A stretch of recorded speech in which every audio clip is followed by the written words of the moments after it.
Hello, welcome to another DSR ghostwriting video here on YouTube.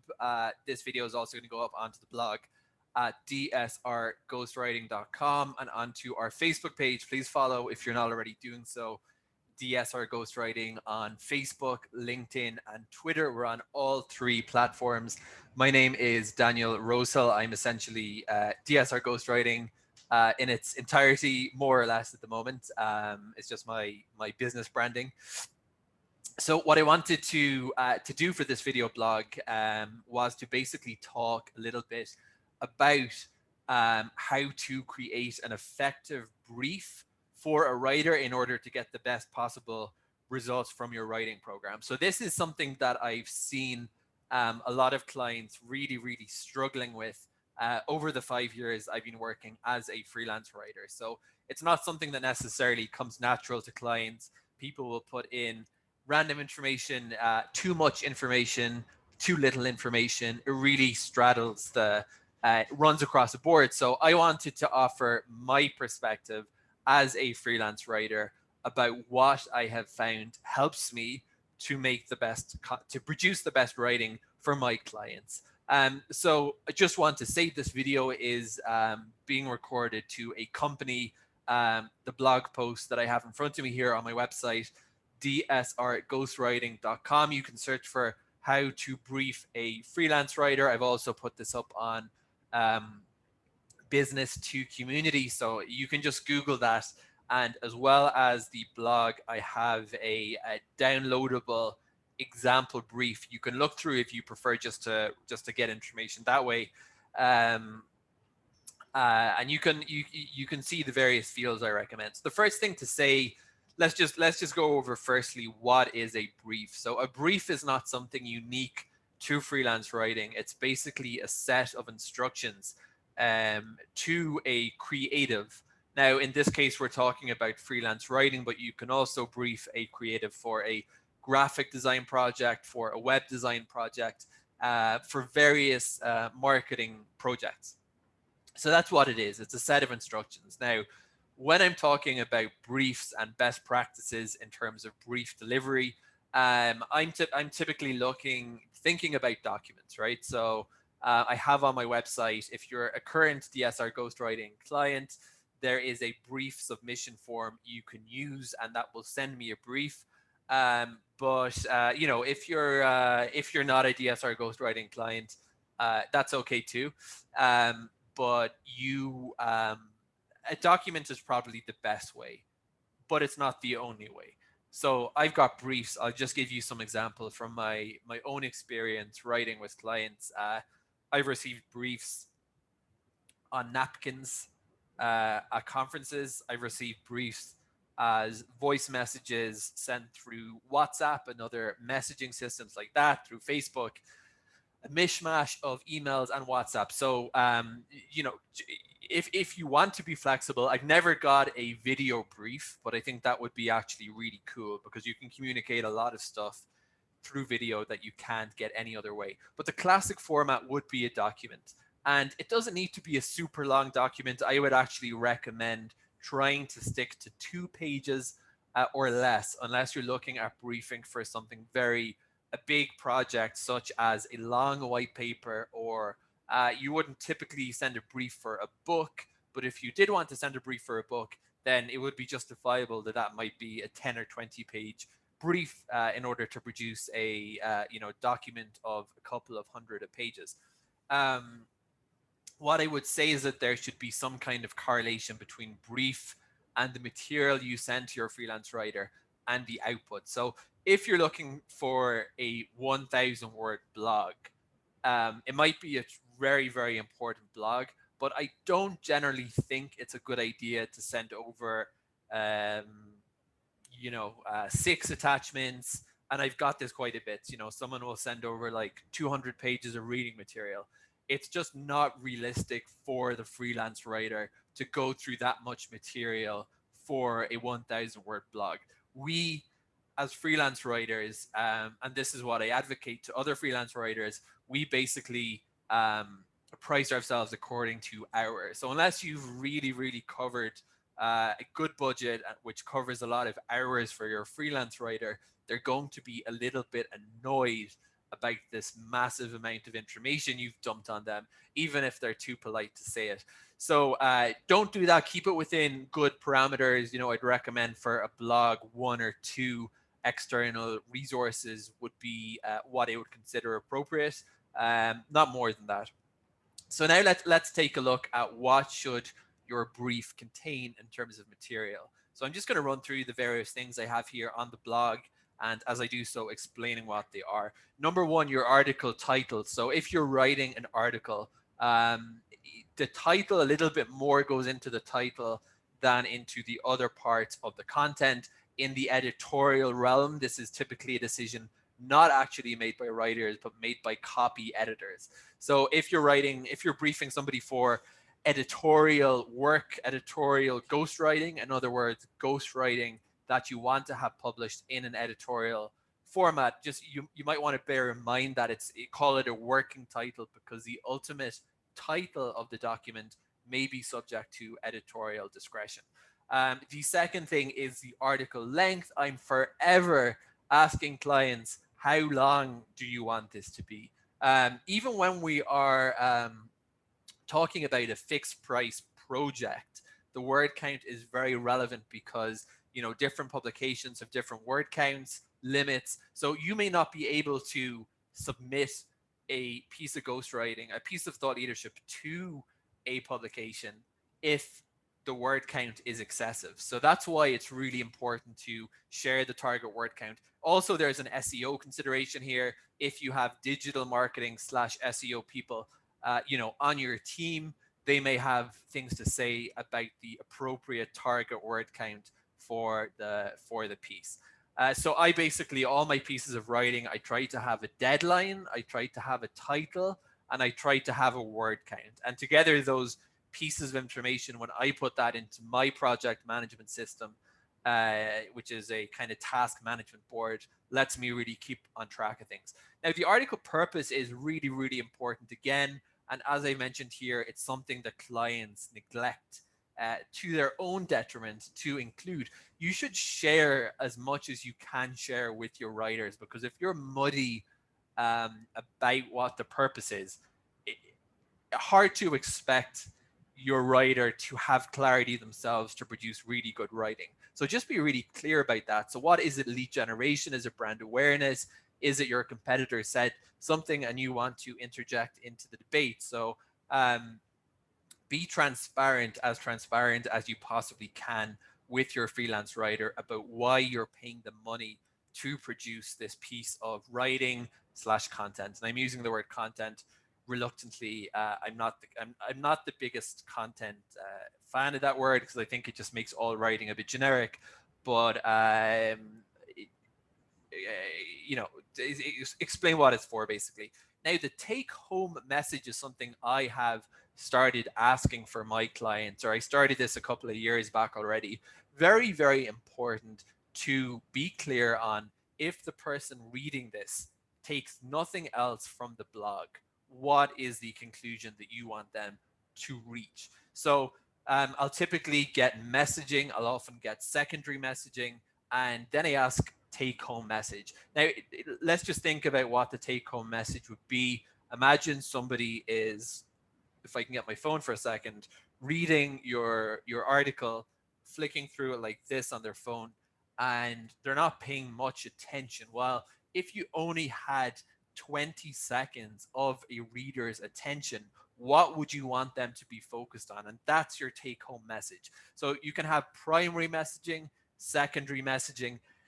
In practice, especially for the larger companies, medium-sized orgs and enterprises, messaging is formalized and coalesced into a brand strategy or PR document. So it might be inherited from that for a particular piece of writing.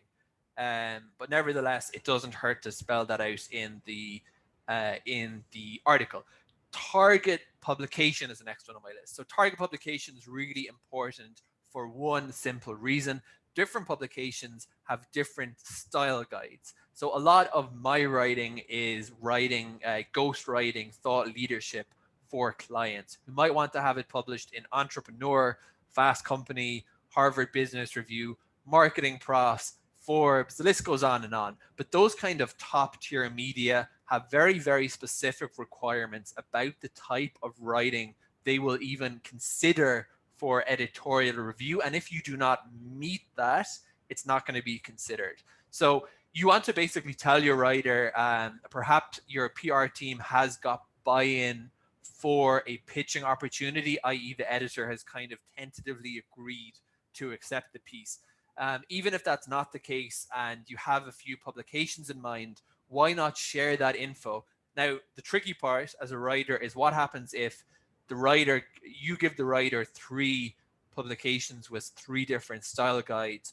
One publication uses Associated Press, AP, another uses Chicago Manual of Style.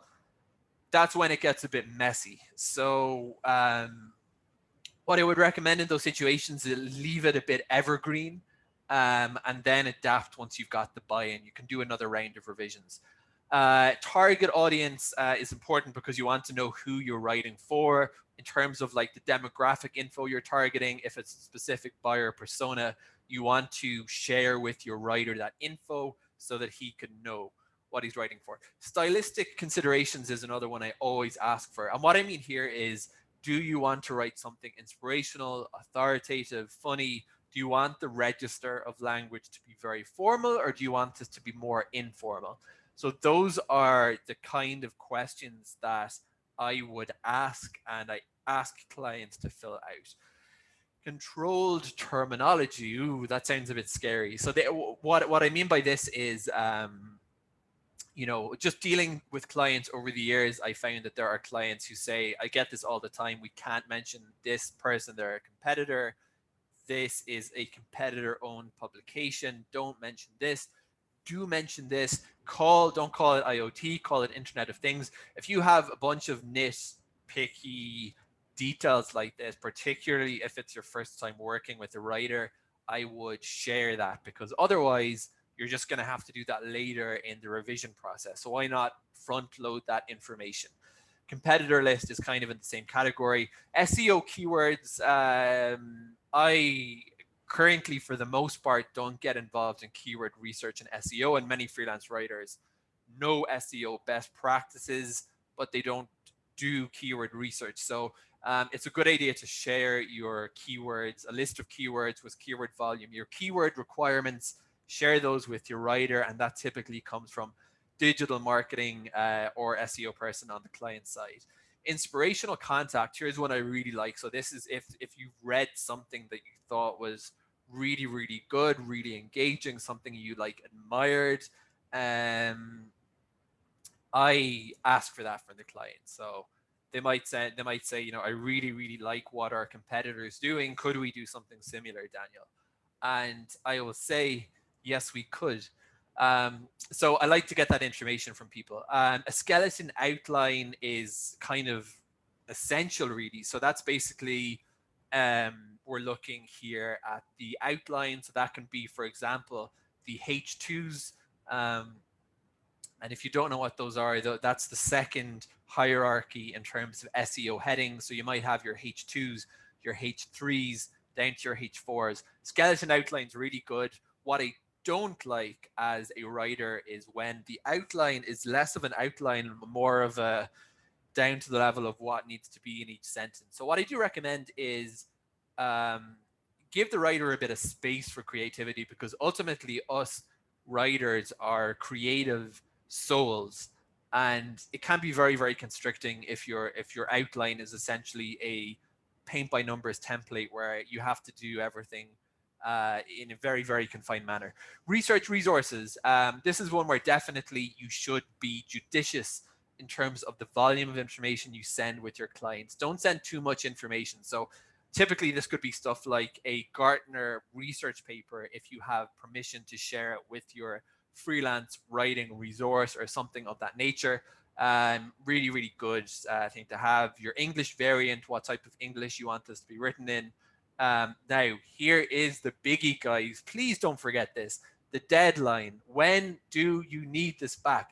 As a freelance writer, my life is dictated by deadlines. I track every piece of writing on my system. It has a deadline, it has a title, it has an outline, it has a client point of contact, and I get these notifications in my email if I'm coming up on deadline. So it's really, really, I don't like when clients say to me, we're flexible anytime over the next 3 weeks. So I actually prefer when a client will share with me a hard deadline, so long as it's reasonable. And here's another pet peeve: clients.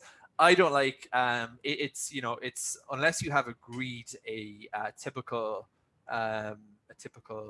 service level agreement, SLA. I think it's courteous to clarify deadlines. Don't unilaterally impose really quick deadlines. Don't say to your writer, "Here's the piece.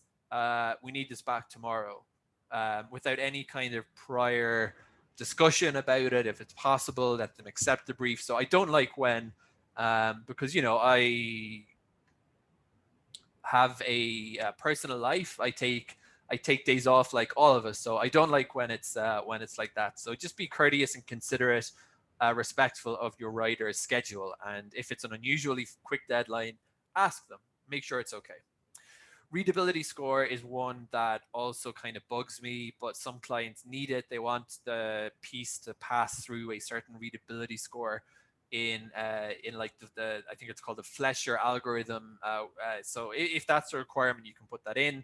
A couple of pages is more than sufficient. So guys, that is essentially I was going to say the skinny, but that wasn't actually so skinny. That is basically how I recommend putting together a superlative freelance writing brief. Include all those fields, include enough but not too much, and the better and stronger your brief, the less frustrating time you're going to be spending in revisions after the writer has submitted the first piece.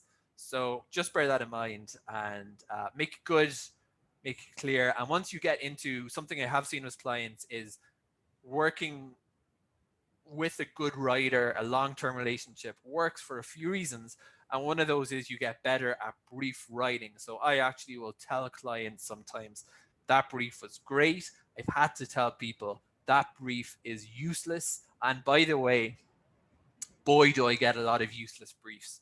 I don't mean to intimidate anybody, but the quality of briefs, marketing agencies actually tend to be the best.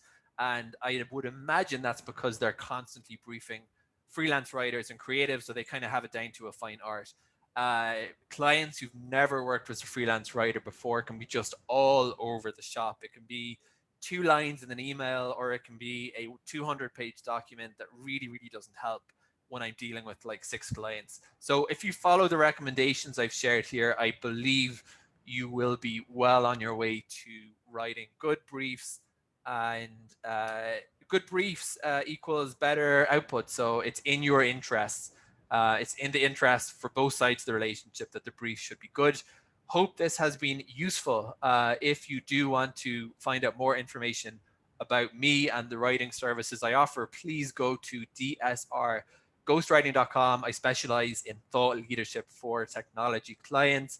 I work on articles, books, ebooks, white papers, and blog posts and case studies and marketing collateral, as well as strategy and putting together strategies for thought leadership, and then devising the strategies that can be editorial, calendar development, all kinds of good things like that that can build your reputation, drive your lead generation.